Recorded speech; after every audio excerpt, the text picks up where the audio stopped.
الحمدللہ والصلاۃ والسلام علی رسول اللہ۔ رمضان کی فضیلت قرآن میں ہے، شہر رمضان الذی انزل فیہ القرآن۔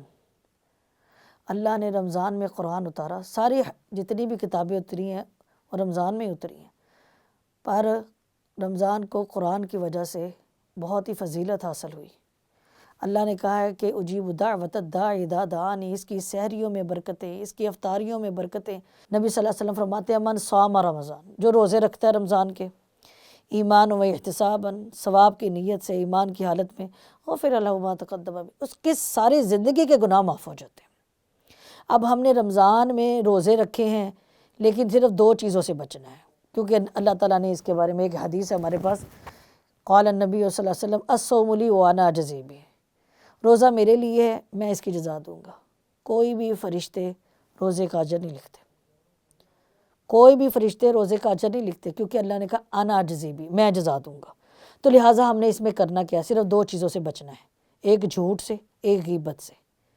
اور آپ پوری کوشش کریں کہ شہر رمضان الذی انزل فیہ القرآن، اس میں قرآن نازل ہوا تو ہم صبح سے شام تک، شام سے صبح تک، جتنے بھی ائمہ کرام گزرے ہیں یا صحابہ کرام تھے، وہ قرآن ہی سارا دن پڑھتے رہتے تھے۔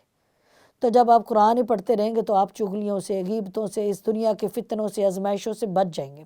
لیکن تین حدیثیں ہمارے لیے بڑی اہم ہیں۔ اس میں پہلی حدیث ہے کہ جبرائیل علیہ الصلوۃ والسلام نبی صلی اللہ علیہ وسلم کے پاس آئے تھے اور انہوں نے یہ کہا تھا کہ جو بندہ رمضان کا مہینہ پائے، اس میں اللہ سے اپنی بخشش نہ کروائے تو اس کے لیے بد دعا تھی۔ میں اس کی تفسیر میں جانے سے پہلے صرف یہ کہوں گی کہ تین خوشی والی حدیثیں سن لیں کہ من صام رمضان ایمانا، روزے رکھے تو غفر لہ ما تقدم من ذنبہ، اس کے سارے گناہ معاف ہو جائیں گے۔ لہٰذا اللہ ہم سب مسلمانوں کو توفیق دے کہ ہم رمضان کے روزے رکھیں۔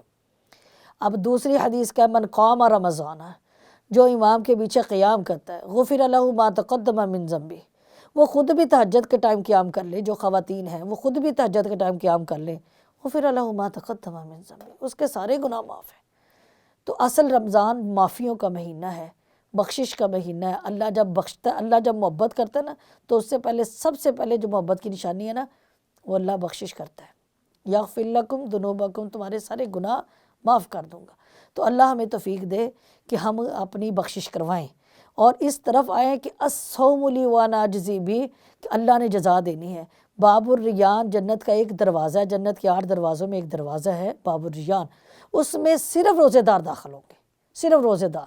تو روزے کون سے؟ جو اللہ نے قبول کر لیے۔ اللہ ہم سب کے روزے قبول فرمائے۔ اللہ ہم سب کے لیے ہمیں توفیق دے کہ ہم اس حدیثوں کو غور و فکر سے پڑھیں۔ اس میں ایک لیلۃ القدر کی جو رات ہے وہ اتنی الف شہر، 1000 مہینے سے بہتر۔ تو اس کے لیے ہمیں کیا کرنا ہے؟ اللہ سے دعا کرنی ہے کہ اللہ ہمیں لیلۃ القدر تک پہنچائے۔ من قام لیلۃ القدر، جو لیلۃ القدر کو آپ نبی صلی اللہ علیہ وسلم 10 دن آخری عشرے میں پوری کوشش کرتے تھے، خود بھی اور اپنے گھر والوں کو بھی کوشش کرواتے تھے کہ اس میں اپنے نفس کے ساتھ آپ جہاد کریں کہ ہم اس 10 دنوں میں، 10 راتوں میں اللہ کو منا سکیں، قیام کر سکیں۔ اور بہت زیادہ دعا جڑی ہوئی ہے۔ یہ جو آیت ہے نا رمضان کے ساتھ، یہ آیت ہے اجیب دعوت الداعی اذا دعانی، میں ساری دعائیں قبول کروں گا، پر جو دعا مانگے گا۔ اللہ ہمیں توفیق دے کہ راتوں کو اٹھ کے ہم اللہ سے دعائیں کریں، سحری کرتے ہوئے دعائیں کریں، اور افطاری کرتے ہوئے جو افطار کرنے والا دعا مانگتا ہے اس کی دعا قبول ہوتی ہے۔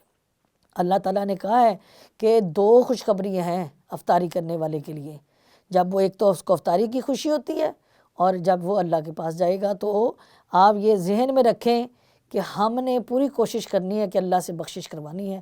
اللہ ہمیں توفیق دے کہ ہم اس رمضان میں اپنی بھی اور امت مسلمہ کے لیے ایک ہی دعا کریں، اللہ ہم سب کی بخشش فرمائے، آمین۔